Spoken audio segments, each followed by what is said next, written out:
So today I'm going to be talking about what's been happening with GameStop and AMC and with the Wall Street bets. This has been all over the news. I think that's going to be in discussions for a very, very long time. It's a revolution. The platform is going to be changing, and I think this is a catalyst for that change. I like what's happening. For the longest time, I think analysts and Wall Street blindsiding us about and have been making money off retail investors particularly.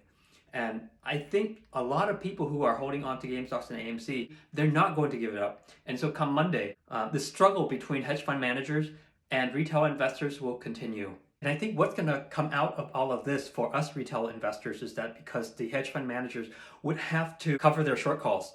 And so they have no choice but to spit out companies like Tesla and other really great companies. Tesla shares will be going down because of squeeze situation with AMC. But this is not about Tesla. It's about short selling and the short squeeze. So let's get into it.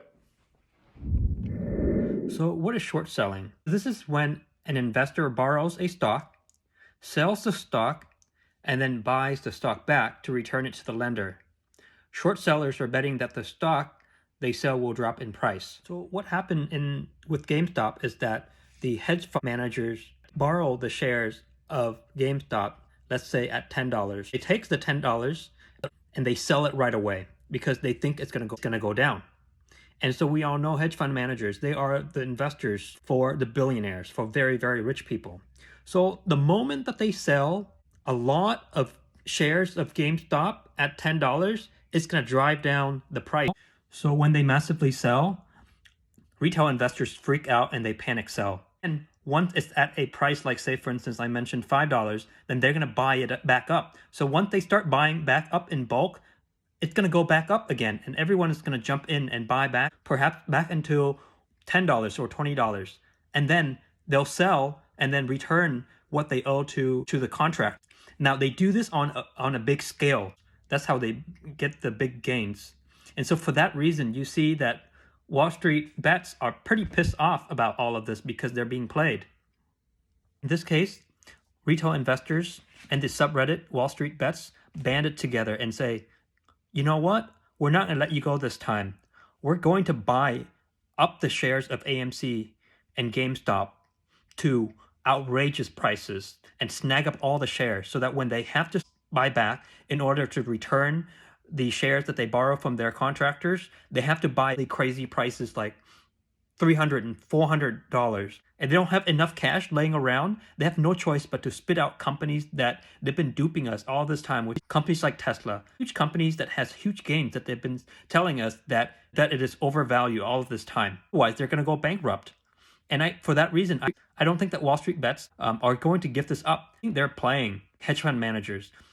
And we see platforms like Robinhood not allowing us to buy AMC or GameStop to help the hedge fund managers to recuperate the loss. Imagine if they allow us to continue to buy, the price will go even higher. Hedge fund managers have a timeline to meet when they have to return the shares to the contractor.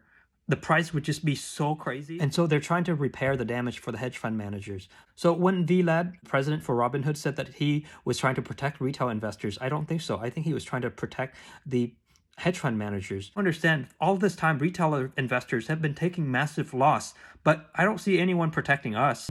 So I think this is definitely unfair. The whole process is not democratized like we think it is. Necessarily just go after Robinhood. I think many of the financial institutions are behind this. I think Ally Bank did something worse. With Robinhood, you can still trade and sell. But with Ally Bank, it was completely down. So I think there is definitely a flaw in the trading system. It's not as free as we think it is.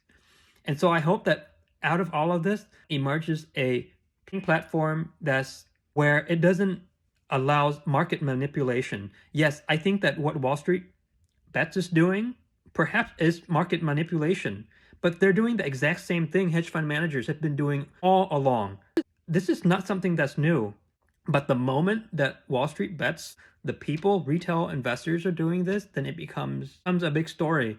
I think it's an exciting revolution. A lot of the people are saying, you know what, I have AMC stocks and I'm not selling a single share. They like what's happening. They like to see these changes. They want to see more democratization of this trading process. I think one of the ways that we can support this kind of movement is I'm closing down my Robinhood account. I'm keeping Webull.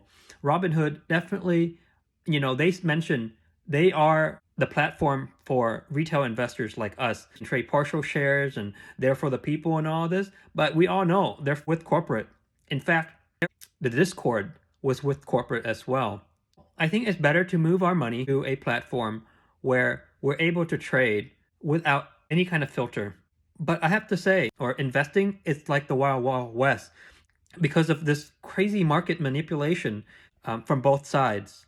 So I'm very curious to see the evolution of this and what's going to come out of all of this. I think this is a type of innovation because out of this, we're going to have to create a new system that allows transparency in the financial market in investment. But I just don't know what that will be.